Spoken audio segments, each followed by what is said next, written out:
Naam. Anasema fadhannahu Aba Saleh As-Samman, yeye akamdhania kwamba ni nani? Ni Aba Saleh As-Samman ambaye ni thiqa. Fawafaqa al-Hakim, akamwafiki al-Imam al-Hakim wa Dhahabi ala tashihi ya tashihi yake. Fa akhtaa kakosea. Thumma atala, kisha karefusha fi takhrij al-hadithi, katika ile takhrij hadithi kutoa maelezo mengi sana katika takhrij hadithi, duna faida tudhkar, bila faida ambayo inotajwa. Watabassaka fi tadhif al-hadithi, na akashikamana na kuidhoofisha hadithi bil ikhtilafi, kwa kule kutofautiana ala samaki fi sanadihi, kutofautiana na yule samaki maana yake ni mtu huyo, sio kafikiria samaki age mtu mwingine anaweza kutafsiri samaki, yani samaki huyo ni mtu yani, anaitwa samaki fi sanadi, katika sanadi yake. Wa ghalatihi, na kule kukosea kwake fi dhikri, katika kutaja kwake yaum al-fath, katika ile siku ya fath, fihi ndani yake. Wa bil jahalati, na kwa kujinjikiwa, maana yake kwa ule ujinga wa dhaifu na ule udhaifu, yani kwa maana akawa amekwenda katika hiyo kwa ujinga na kwa dhaifu ambayo ilikuwa hiyo. Wa jawaban alayhi, na jawabu juu yake, wa bayana, na kubainisha lilhaqi aqul. Muona hiyo kauli ambayo anazungumza Sheikh Al-Albani, anasema jawabu juu yake, na katika hali ya kubainisha haki, basi mimi ninasema, kwa sababu haki lazima ibainishwe. Akikosea yoyote awe atakayekuwa, lakini mtu fulani ndio alosema, hapa angaliwe mtu fulani, bali panaangaliwa huyo amekwenda kinyume na haki. Kwa hiyo lazima atakana rejeshwe katika nini? Katika haki. Lakini iwe haki kweli, sio kwamba iwe kila wakala nyingi, yani umefahamu, kila wakala ziwe nyingi, bali unamrejesha mtu katika haki, katika kusibu katika lile jambo. Kwa sababu na mtu ikiwa kwamba amesimama katika elimu kiukweli kweli kisawa sawa, umrejesha katika haki, yeye atakushukuru wewe. Hatosema kwamba maana yake umeniazirisha, umenifedhesha, umekadha, la, atakushukuru, atasema huyu alhamdulillah amerejesha katika nini? Katika sawab, katika haki. Sasa kuna watu wengine wao wamerejeshwa katika haki, lakini hawakutaka kurudi katika haki. Kwa nini? Kwa sababu washazoea zile bid'a ambazo walikuwa kunazo, na ndio maana unakuta watu wa bid'a hawakubali kabisa kuacha zile bid'a walizokuwa kunazo. Kwa nini? Kwa sababu wanaona sisi tukiwafuata hawa watakuwa tutaonekana sisi si lolote, si chochote, hatuna elimu, na kati sisi ya mambo tumeendeleza muda mrefu, na ndio maana ukaona kwamba wanashikilia zile bid'a zao. Lakini si kwa maana hawaelewi, wanaelewa kwamba ile ni mambo ya bid'a, ni mambo ambayo kwa si haki, lakini wao wameyashikilia kwa sababu ya wale wafuasi wao. Lakini hao wafuasi wanaelewa, sema jamaa watu kupoteza, kila siku wanatoka, mwisho wa siku wao wenyewe wanakuwa hawana mtu hata mmoja. Kisha wakishakuwa hawana mtu na mmoja, hii kweli ilikuwa haki, tena ndo arudi kwa huko, anasema hii kweli ilikuwa haki. Sisi tumefahamu. Naam. Anasema awalan, jambo la mwanzo, inna ma nasabahu ilayya, hakika yale ambayo alionasibisha kwangu mimi, minadhanni, katika dhanna, inma huwa min su'i dhannihi bi akhihi, kwa hakika huo ni katika ubaya wa dhana yake kwa ndugu yake. Kwa maana pale aliposema qad iltabasa amruhu ala Sheikh Nasir, ni katika ubaya wa dhana yake kwa ndugu yake. Wa muhawalatihi, na kule kujaribu kwake, maana yake na yale majaribio yake almaarufa, ambayo yalikuwa maarufu fil kashfi, katika kuweka wazi an atharati min atharatihi, wa muhawalatihi, na yale majaribio yake almaarufa, ambayo yalikuwa maarufu fil kashfi, katika kuweka wazi an atharati, kutokana na mtelezo, min atharatihi, katika ile mitelezo yake. Wa illa, na kama si hivyo, fa fi siyaki kalami, katika mtiriko wa maneno yangu, annahu Abu Saleh, kwamba huyo ni Abu Saleh maula Ummi Hani, kwamba huyo ni maula Ummi Hani. Mwanzo kabisa huko utakuta kwamba Sheikh Al-Albani amesema min tariqi Sammak ibn Harbi an Abi Saleh an Ummi Hani marfu'an. Simefahamu, ameeleza. Sasa yeye amekuja kuteleza Sheikh Shuaib Al-Arnaut ala annahu law lam yakun dhalika madhkuran, juu ya kujengea ala annahu juu kwamba lau lam yakun dhalika, lau kwamba hayakuwa hayo madhkura yenye kukumbukwa, fal mubtadiuna fi hadha al-ilm, basi wale ambao walikuwa wameanza wenye kuanza katika elimu hii alamuna dhalika, wanajua jambo hilo, liishtiharihi baina al-ulama, kwa kule kupata kwake umaarufu jambo hilo baina ya nini, baina wanachuoni. Fahali yatasawwar, je atajenga picha munsif, yule ambaye mwenye insaf, mwenye kufanya wema, an yakhfa dhalika, kufichikana jambo hilo, ala man qada fihi, juu ya yule ambaye alikuwa amehukumu ndani yake akthara min nisfi qarni min az-zaman, yani amehukumu ndani yake katika masala hayo ya elimu ya hadithi zaidi ya nusu ya karne katika zama. Hapa fichikana jambo hilo, yani jambo hilo haliwezi likafichikana. Manake anasema fahali yatasawwar munsif, yule mwenye insaf, je anaweza kajenga taswira, yule mtu ambaye mwenye insaf, kwamba litafichikana jambo hilo ala man qada fi, yule ambaye mwenye kupitisha hukumu katika masala kama hayo hadithi akthara min nisfi qarni, zaidi ya karne, nusu karne katika zama, manake ni muda mrefu sana masala hayo, yani huyo mtu anasimamia na hukumia, bila shaka alifichikana jambo hilo. Wa Sheikh Shuaib ya'lam dhalika, na Sheikh Shuaib analijua jambo hilo, lakini wa inma wafaqtu al-hakim ala tashihi, na kwa hakika si vinginevyo. Manake hapo amekadutudote hakutaka kuendelea, lakini tunaacha hayo. Wa inma wafaqtu al-hakim, anasema mimi nimewafikiana na al-Imam al-Hakim ala tashihi, juu ya tashihi yake, liturqi, kwa zile njia alati ambazo dhakartuha ba'd, ambazo mimi nimezitaja baadaye. Wa qultu, na nikasema fi thaniyati minha, na nikasema kuhusiana na njia ya pili katika njia hizo, fahadhihi tuqawi al-ula. Maelezo hayo kama mtakuwa mnakumbuka pale aliposema fahadhihi tariqun ukhra tuqawi al-ula, ambayo tushapita sasa maelezo. Tumefahamu? Yeye ameleta kwa ufupi. Fahadha sarihun, jambo hili liko wazi kabisa, au kasarihi, kama wazi, fi anna at-tariqa al-ula, kwamba katika kama wazi ambao ulikuwepo katika njia ya mwanzo, laisat qawiya, ambao ulikuwa kwamba njia hiyo si yenye nguvu. Waqad kuntu sharahtu dha'faha qadiman, na kwa hakika mimi nilikuwa nikieleza kwa wazi kabisa ule udhaifu wake zamani, fi sahihi Abi Daud, katika sahihi Abi Daud, kenda katika hadithi nambari 2120 utakuta maelezo ya Sheikh Al-Albani. Thaniyan, jambo la pili, amma tadhaifuhu, ama ule kule kudhoofisha kwake iyahu hadithi hiyo, mina turki thalatha, kupitia njia tatu, Abu Saleh Jada Yazid ibn Abi Ziyad, fahuwa musallam min haythu mufradatiha, anasema jambo hilo linafanya nini, linasalimishwa. Sio kasema fahuwa muslim, fahuwa musallam, jambo hilo linafanya nini, linasalimishwa min haythu mufradatiha, katika upande wa ile njia yake moja moja. Lakini limadha a'rada Sheikh, lakini kwa nini shekhe amepuuza? Shekhe gani? Shuaib Adanot, an qaidati taqwiyati alhadithi dhaif, amepuuza njia ya kuitia nguvu hadithi dhaif, bimajmuu turqihi, kwa ule mkusanyiko wa njia zake nyingi. Idha khalat an muttahami au shadidu dhaf, itakapoepukana njia hizo na yule mtu ambaye muttahamu bilkadhibi, anatuhumiwa na uongo, au shadidu dhafi, au akawa na yani kwamba mtu huyo ni dhaifu sana, kama ilivyokuja katika hapa, maana katika hadithi hii. Wala siyama na khasasa, waqad hasana al-Hafidh al-Iraqi ahada mufradatiha, kwamba al-Imam al-Hakim, moja katika zile njia zake zilizokuja peke yake ameihasanisha. Huwa al-intisaru lilmadhhab, je huko ni kunusuru madhehebi, au huwa hubu dhuhuri bil mukhalifa, au kwamba ni kupenda umaarufu bil mukhalafa, kwa kule kupinga.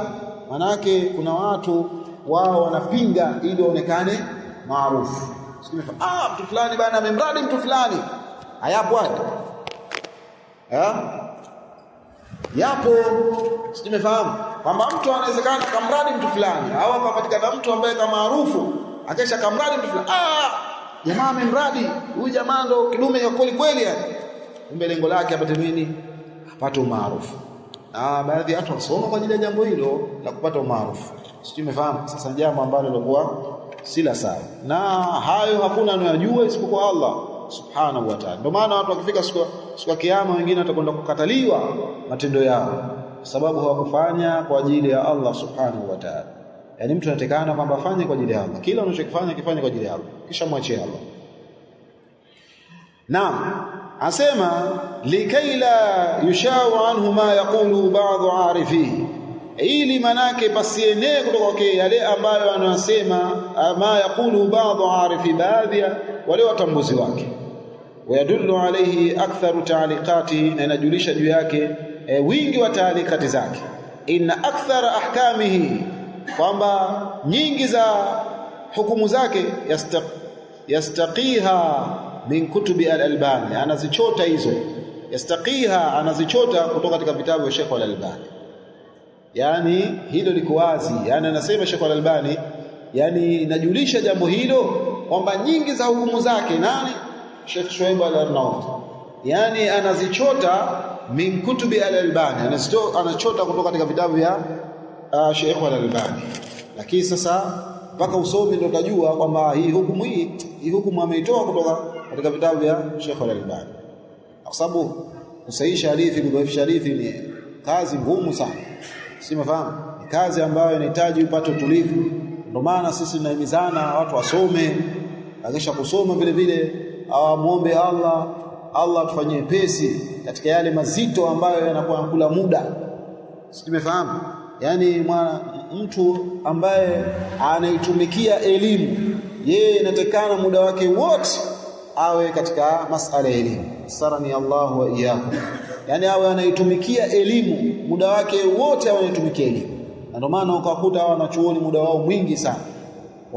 Wameandika, wamesomesha, ndio kaona wana vitabu vingi sana. Vingi. Jiuliza muda wa miaka 60 tu vitabu hivi mtu ameandikaje yani? Vitabu vingi kama hivi. Sababu kila kitabu ukiandika kinakatika miaka. Lakini namna ambavyo walivyokuwa wao wametumia muda wao. Yasarani Allah wa iyyakum. Sarani Allah wa iyyakum. Thumma idha lam yakfi, kisha ikiwa hakutosha ma dhakartuhu, yale ambayo yalikuwa nimeyataja fi bayani khatihi, katika kubainisha makosa yake, fi tadhifihi, katika kule kudhoofisha kwake lilhadithi, ile hadithi, fa inna qad dhakarna aqibahu, kwa hakika sisi tumetaja baada yake fil matni, katika matni, shahidan qawiya, ushahidi wenye nguvu, min hadithi Aisha, kutokana na hadithi Aisha radhiyallahu anha, wa nahwihi, na mfano hadithi kama hiyo, hadithi Abi Sa'id al-Khudri, hadithi Abi Sa'id al-Khudri, lakini somo nahwahu, yani na mfano wa hadithi kama hiyo, hadithi Abi Sa'id al-Khudri al-ati, ambayo itakokuja baada yake. Fal'alla fihi ma yuqanni'uhu, wenda ikawa ndani yake kupatikana kile ambacho kitakachomkinaisha, wa yarudduhu ila sawab, na kukapatikana kile ambacho kitakachomrejesha katika usawa, insha Allah, akipenda Allah subhanahu wa ta'ala. Na hivi ndivyo ambavyo elimu ilivyo, na sio kwamba na shekhi amezungumzaya, Sheikh al-Albani amezungumzaya labda ana chuki na Sheikh Shuaib al-Arnaut, la, hakuna chochote, lakini amezungumza ule uhalisia, na si kwa maana labda kuna pahala kajisifu labda anachota hukumu zake anazitoa kutoka katika vitabu vya Sheikh al-Albani, la, wala hana maana hiyo. Anazungumzia uhalisia wa masala ulivyo. Sisi tumefahamu, anazungumzia masala ule uhalisia wa masala ulivyo. Athalithu, ya tatu, hadithu Aisha radhiyallahu anha qalat, yamesema dakhala alayya rasulullah, aliingia kwangu mimi mtume wa Allah sallallahu alayhi wa ala alihi wa sahbihi wasallam, yawman, siku moja. Faqala, basi mtume akasema, hal indakum shay'un, je kwenu nyinyi kuna chochote? Faqultu la, nikasema hapana, hakuna chochote ya Rasulullah. Qala, mtume akasema, fa inni saimun, basi kwa kangu mimi nimefunga. Simefahamu, hakuna chochote, basi mimi nimefunga.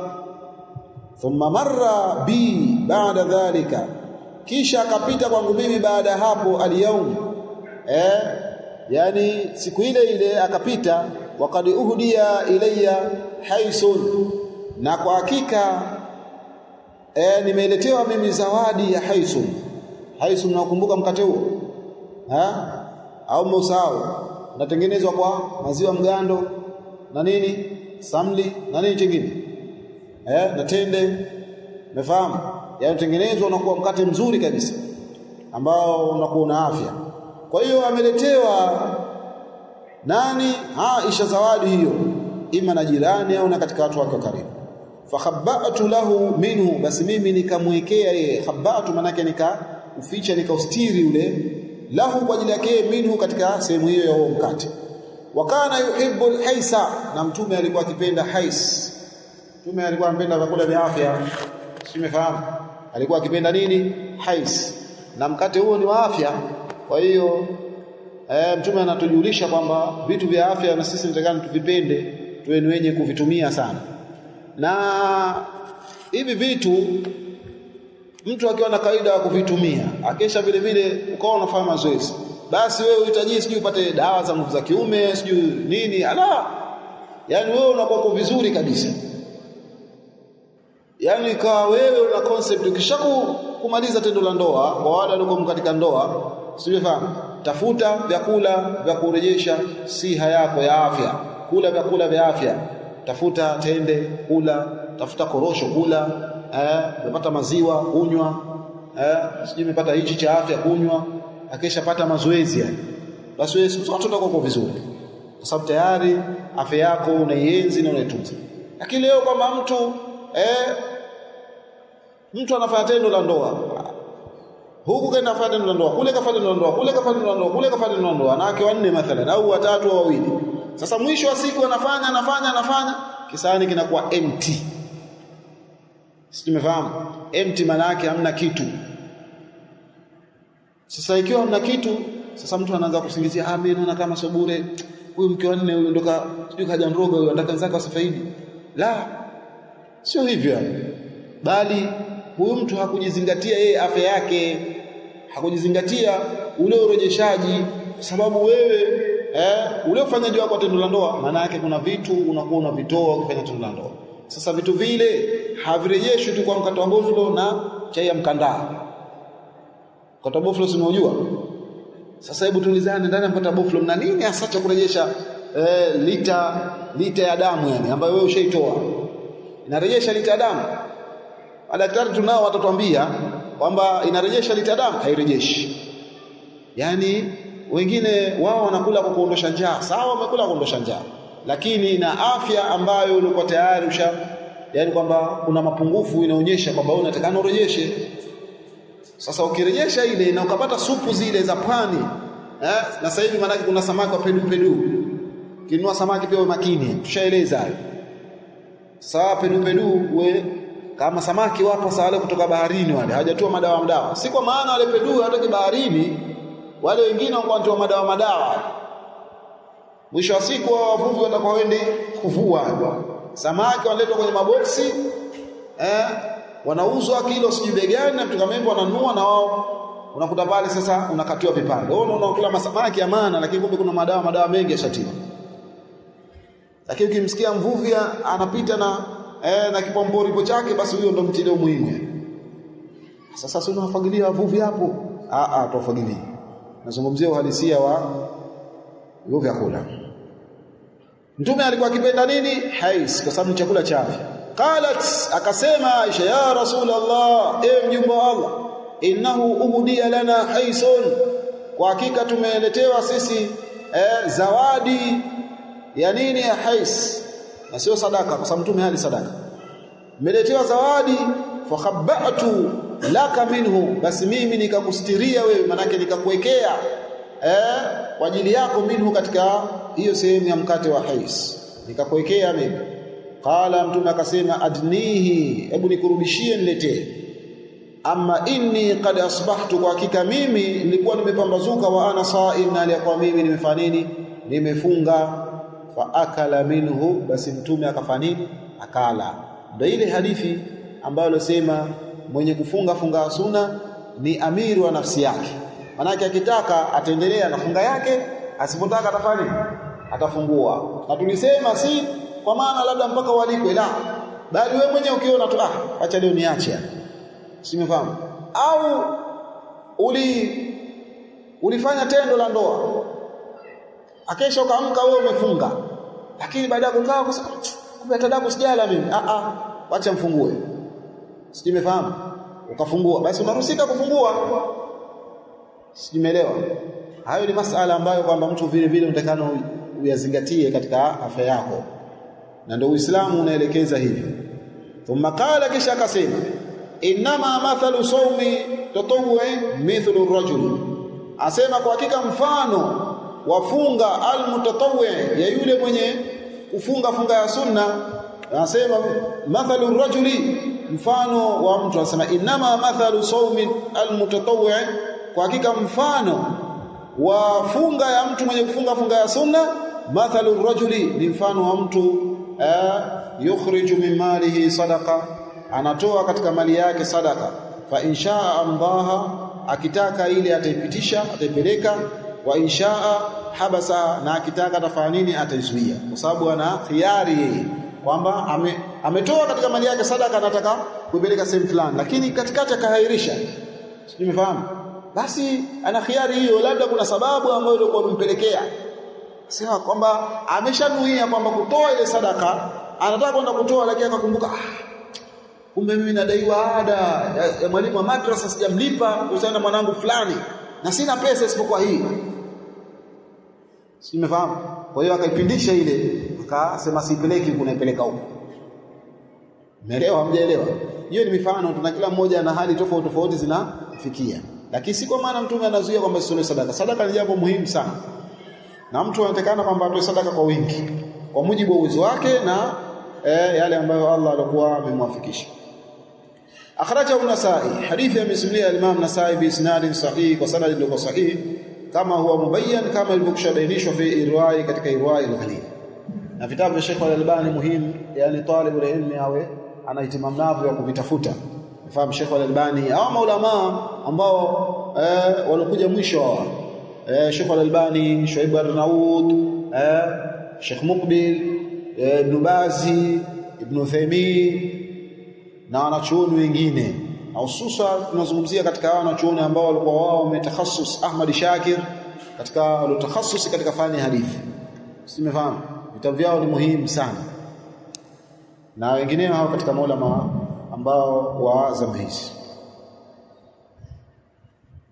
Haya, kwa leo tufikeni hapo, tukija biidhnillah tabaraka wa taala tutakuja kuendelea katika adabu ya 32, la yajibu qada'u yawmi nafli, si wajibu kulipa ile siku ya funga ya sunna, yani kuilipa kwamba wewe ushafungua sasa vipi hapo, je utakuja kuilipa? La, huje kuilipa, simefahamu, huje kufanya nini, huje kuilipa, si wajibu kuja kuilipa.